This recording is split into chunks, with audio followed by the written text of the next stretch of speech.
Mesdames et messieurs, bonsoir. Terre d'asile privilégiée, première économie d'Europe, l'Allemagne est plus que jamais au centre de la crise des migrants.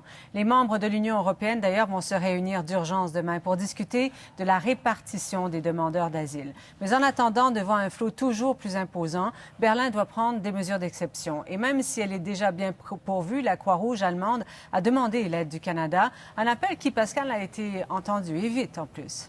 Tout à fait. En moins de 48 heures, la Croix-Rouge canadienne a pu rassembler près de 10 000 lits de camp qui seront destinés à ces migrants qui sont accueillis en Allemagne.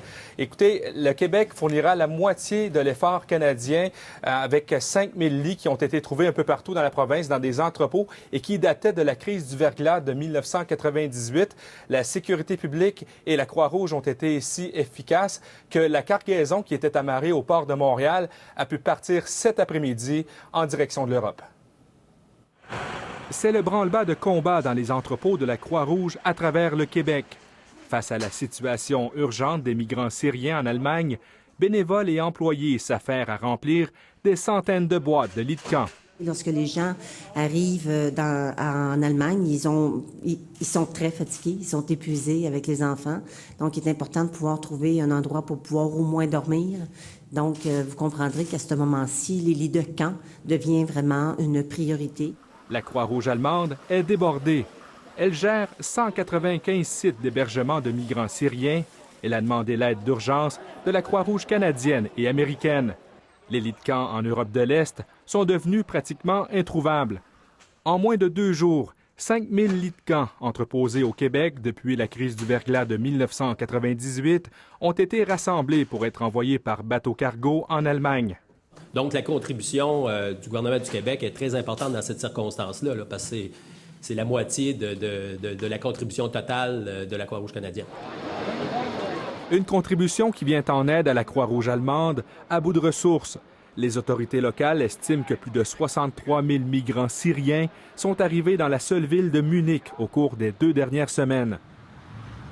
La ville a atteint son point de saturation. Il manque entre 1 000 et 5 000 places d'hébergement. Plusieurs migrants ont dormi à la gare, faute de place. Le pays a besoin d'une pause. Deutschland führt in diesen Minuten vorübergehend. L'Allemagne introduit provisoirement des contrôles à ses frontières, explique le ministre de l'Intérieur, en particulier du côté de l'Autriche. Les autorités à Munich ont fait appel à 600 militaires pour installer des tentes sur le site de la foire de la ville.